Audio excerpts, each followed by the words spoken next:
50 Cent recently took shots at Diddy and Jay-Z and plans to feature Jay-Z in his 2025 Netflix docuseries Diddy Do It. The series promises exclusive details about their alleged connection. Sources reveal both moguls are now scrambling to file cease and desist orders in hopes of stopping the release before damaging truths about their alliance are exposed to the public. You should always advocate for yourself and be a voice for yourself. You should never let what somebody else did ruin or run your life. A 38-year-old mother from Alabama who has filed a lawsuit accusing Sean Diddy Combs and Jay-Z of raping her when she was 13 years old is speaking out to NBC News for the first time. She asked us not to reveal her identity. What made you want to come forward and talk today? Because I think that I've been quiet long enough about what I've been through, and it's been hard enough to be quiet. But it's a chapter of my life that I'd like to close. You weren't scared to be all alone? No, with having autism is like feeling like you live your life in a shatterproof juggle ball. The world's on fire. The fire is inside the ball with you, but there's no way for you to get out. In addition to having autism, the woman says she suffered a head injury. The night of the 2000s VMAs, she says a friend drove her from Rochester, New York to Manhattan, a more than 5-hour drive. Her attorney provided NBC News with the name of the friend who has since died. The woman says she spoke to Combs' limo driver, who offered her a ride to an after party. I stumbled upon Diddy's driver, who told me that I was exactly what Diddy was looking for. What did you think when he said that to you? I thought it meant that I was just pretty.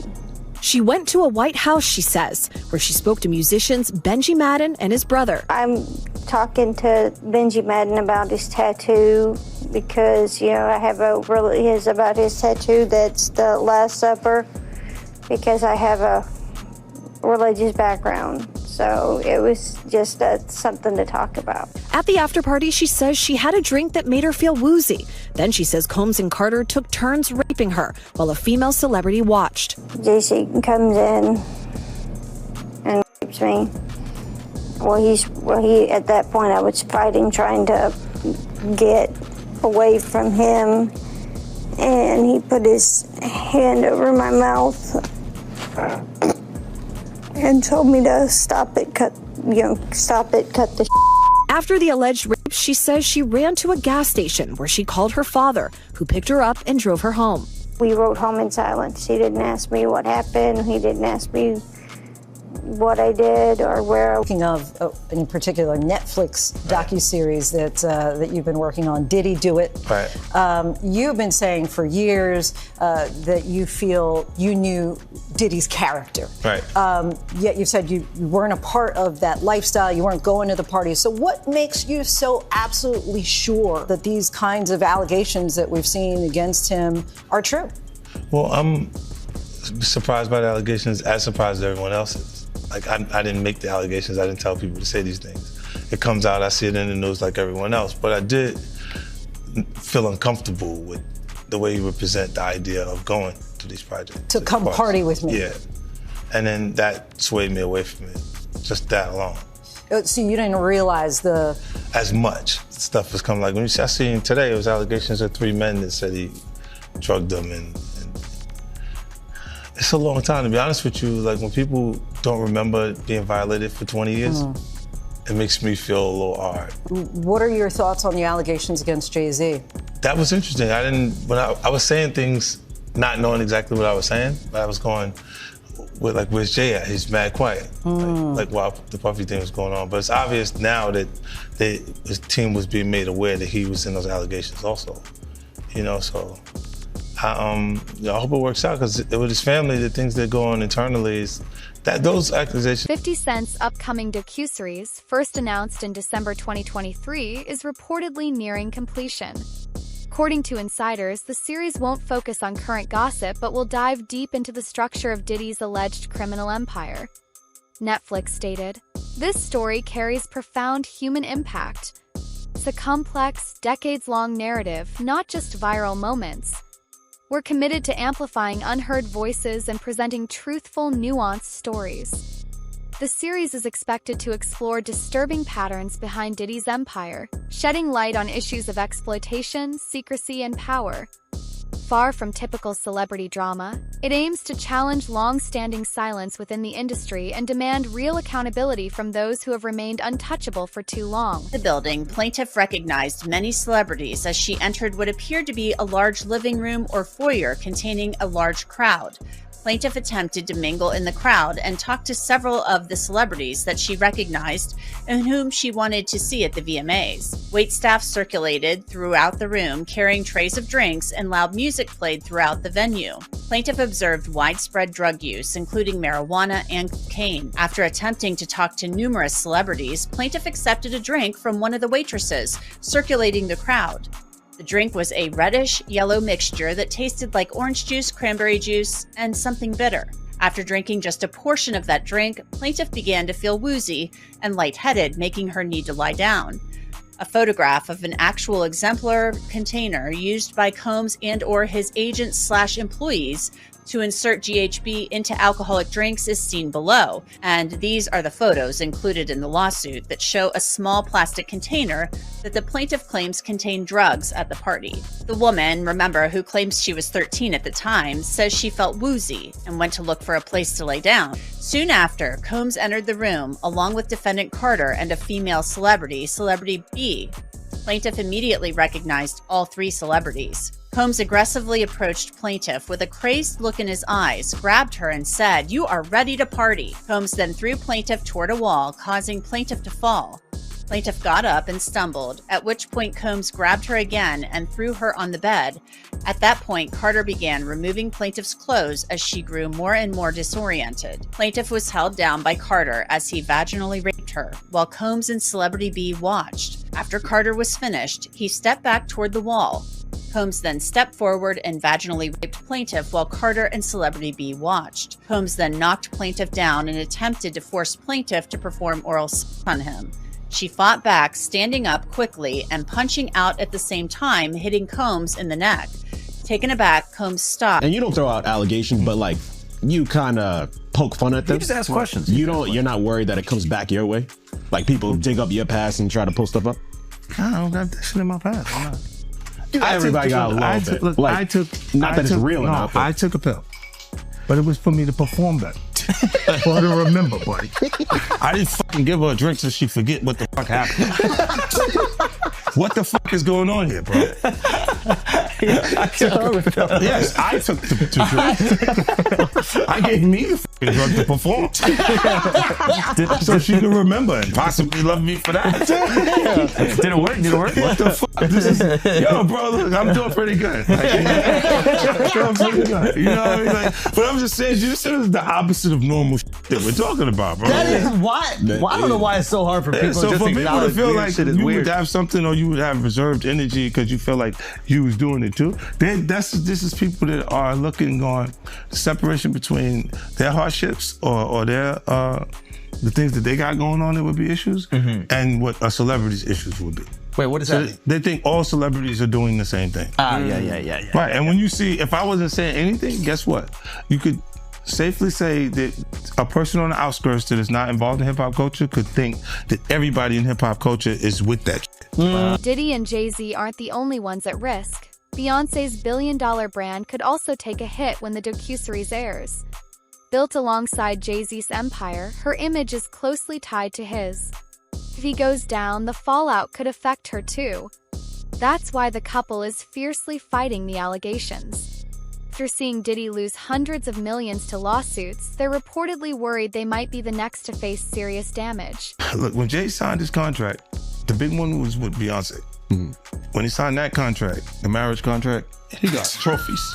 No, those fucking trophies. Those fucking trophies came rolling in, buddy. He started getting Grammys left and right, man. I mean, look, if you look at his career, Wow. You're gonna let him say that? Jay was getting Grammys. he had one. Exactly. He had And one. he didn't show up. He had like 20 now. Oh, Lord. He had like 18 since he's been down. Look, he had one, bro. Hard Knock Life. You're not wrong. He was one. After that, he got them shits. He started drinking. His pictures with him like fucking things to cup.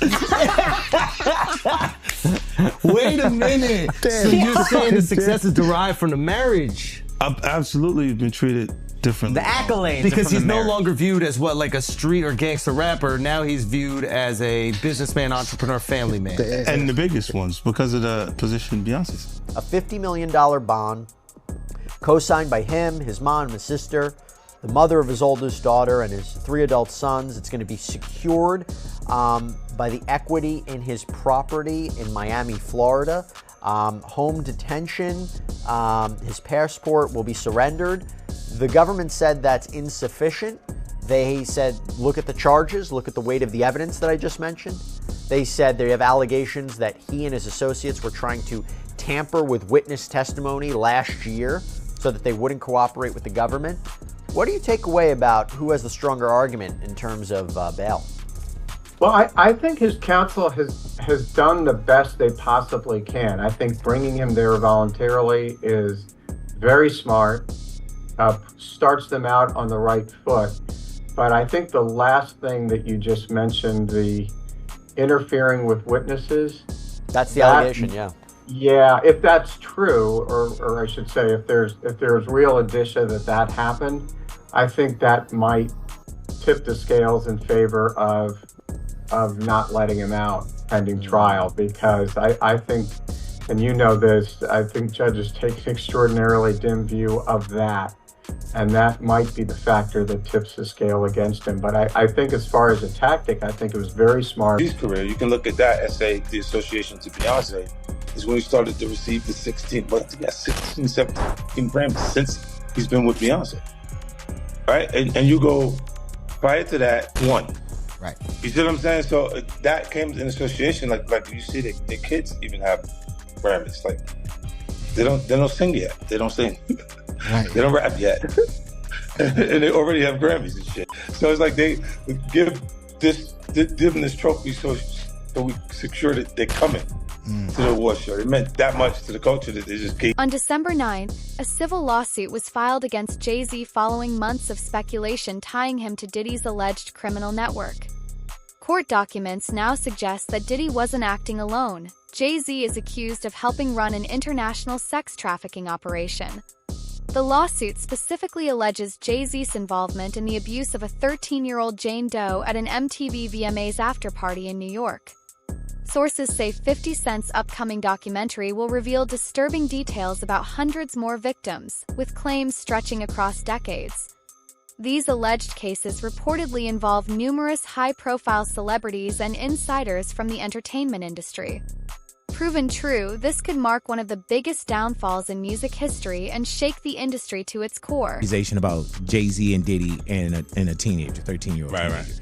And we were speaking about just the statement. Right. The statement, you were saying you felt like that was calculated. That was the statement is something from, you can tell it's written by a lawyer, because there's a point where it kind of gets aggressive. He says you're gonna find out like how I'll handle this. And that's an attorney want to be combative with another attorney. That's not like your publicist wouldn't say those things.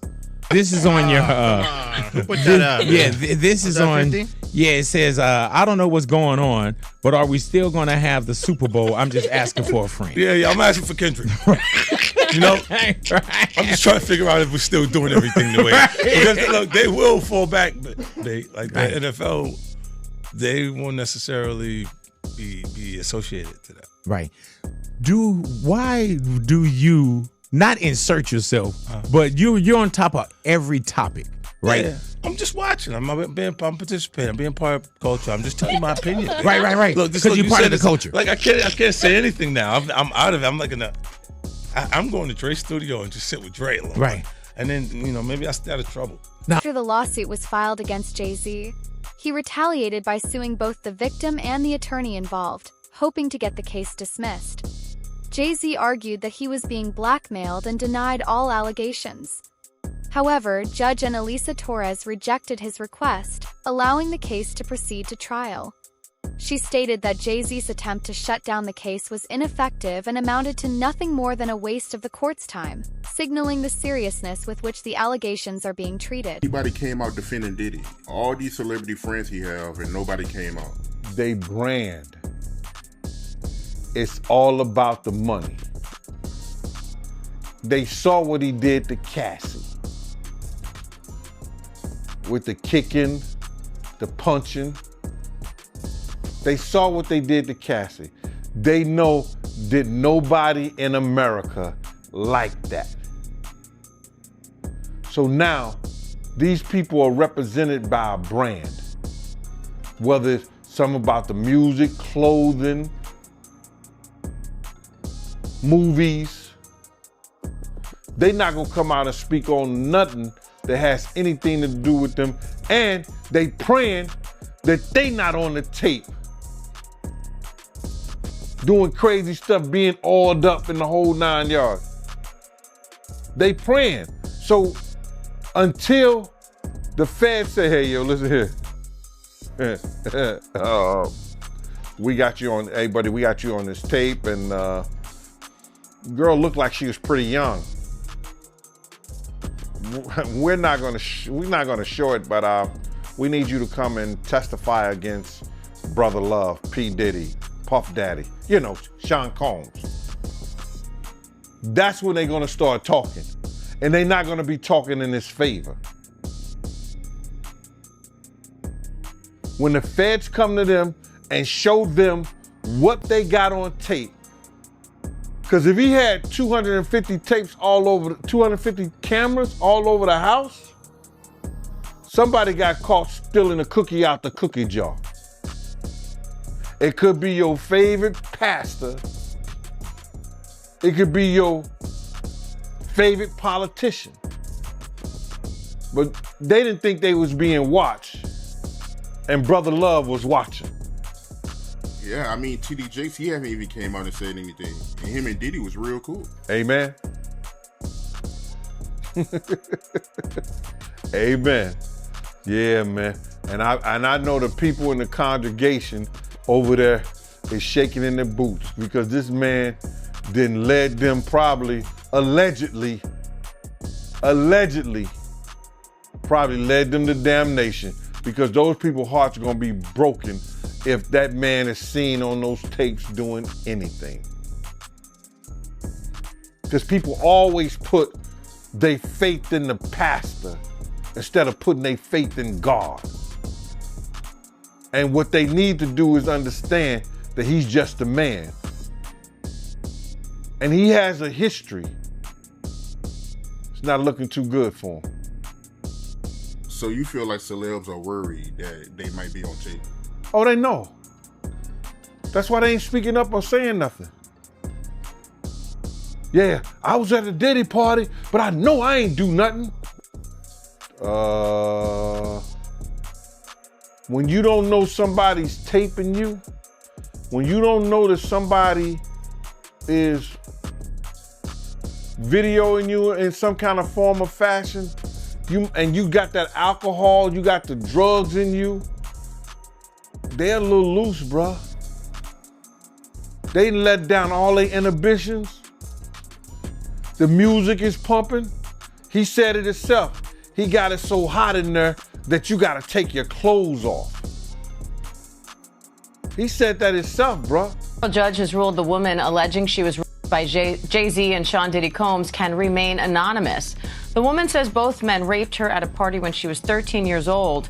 Jay-Z's legal team had fought to get the case dismissed, arguing his accuser should have to reveal her name, but the judge disagreed. ABC's Morgan Norwood has the latest. A legal victory for the woman who is suing Jay-Z for allegedly raping her when she was 13. A federal judge ruling the woman can proceed with the case while remaining anonymous, at least for now. But the judge also chastising the lawyers representing Jay-Z. accusing them of trying to fast-track the judicial process by repeatedly filing motions to reveal the identity of the Jane Doe to have the case dismissed. The judge writing in a 5-page brief that the Carter's lawyers' relentless filing of combative motions containing inflammatory language and ad hominem attacks is inappropriate, a waste of judicial resources, and a tactic unlikely to benefit his client. The court will not fast-track the judicial process merely because the counsel demands it. This latest legal twist coming after the recently filed civil lawsuit by Jane Doe, claiming that Jay-Z, whose real name is Sean Carter, and P. Diddy drugged and raped a 13-year-old girl at an after-party after the MTV Music Awards in 2000, while an unnamed celebrity watched. Jay-Z has vehemently denied all the allegations, putting out this statement 2 weeks ago, writing in part, "This is a blackmail attempt." The multi-platinum artist, who was 30 at the time, now a business mogul with decades of hits to his name, with songs like Run This Town. His attorneys have denied everything about Jane Doe's account and pointed to some alleged inconsistencies in her story. It's not just that this story is a lie and that it's not true. It's provably, demonstrably false. This never happened. The judge writing that while Jane Doe can remain anonymous for now, she may be required to reveal her identity at a later date to allow Jay-Z's lawyers to collect facts necessary to prepare for trial. Oftentimes, when someone is accused of a crime like this, the accuser doesn't want to be named, and if they are forced to be named, we have seen certain people decide to drop the lawsuit altogether. Morgan Norwood, thank you. And Tony Busby, the lawyer representing Jay-Z and Diddy's accuser, says in a statement to ABC News, quote, "I will say that the coordinated and desperate efforts to attack me as counsel for alleged victims are falling flat. We won't be bullied or intimidated." And we did reach out to Jay-Z and his team, but did not get a response. Beyonce may also be pulled into Jay-Z's lawsuit, as the victim's statement references a well-known female celebrity present during the assault who failed to intervene. Sources suggest this individual is Beyonce. Additionally, other victims have reported seeing both Jay-Z and Beyonce at Diddy's notorious freak-off parties. With these revelations surfacing, speculation is growing about whether arrests are imminent and if more high-profile names could soon be implicated in the unfolding investigation. Say about Jay-Z, the artist, the businessman. Well, the complaint begins. Defendant Sean Combs, along with his longtime friend and collaborator, Sean Carter, drugged and raped a 13-year-old girl at an after-party following the 2000 Video Music Awards. Another celebrity stood by and watched as Combs and Carter took turns assaulting the minor. Many others were present at the after-party but did nothing to stop the assault. Combs had been allowed for years to conduct himself in this manner without any consequences. He believes he is above the law. He is not. His close friend Sean Carter has been with Combs during many such instances described herein. Both perpetrators must face justice. So that seems to suggest that Sean Carter, Jay-Z, was not only present or participated in this alleged, what is essentially a crime, but for other instances. And that's really interesting. That's why I bring up this idea of, could he be hit with more lawsuits if you take these allegations as true? Now, the complaint goes on to say, Combs and Carter were not simply occasional collaborators in the music industry. The two men developed a close friendship that has been well documented from the late 1990s to the present. Together, they attended countless music industry events, events for each other's business ventures, parties, and after-parties. Indeed, the two are apparently so close that Combs stated in 2023 that Carter is the only person, other than Combs' mother, who is allowed to call him by his legal first name of Sean. In 2000, near the height of their fame, power, and influence, Combs and Carter attended the 2000 Video Music Awards in New York City. Afterwards, Combs hosted an after-party for many of the most famous celebrities in the music and entertainment industries, including Carter, which is where the events alleged in this complaint occurred. I should also say that Busby also used this complaint to address an alleged harassment campaign that he claims Jay-Z started after Busby reached out about his involvement in the suit. The complaint reads, Carter was identified in plaintiff's original complaint as Celebrity A. Prior to the filing of this amended complaint, Carter received a letter from plaintiff's counsel requesting a mediation to resolve this matter. Upon present information and belief, Jay-Z responded to said letter by not only filing an utterly frivolous lawsuit, the one that I mentioned before, but by also orchestrating a conspiracy of harassment, bullying, and intimidation against plaintiff's lawyers, their families, employees, and former associates in an attempt to silence plaintiff from naming Jay-Z herein. This effort was meant to scare plaintiff and to discredit her counsel. That effort failed. Indeed, plaintiff chose to file this amendment as a result of the egregious conduct perpetuated by. As more victims come forward, this appears to be just the start. Will powerful figures like Diddy finally face justice, or are deeper, darker secrets still buried, waiting to be exposed?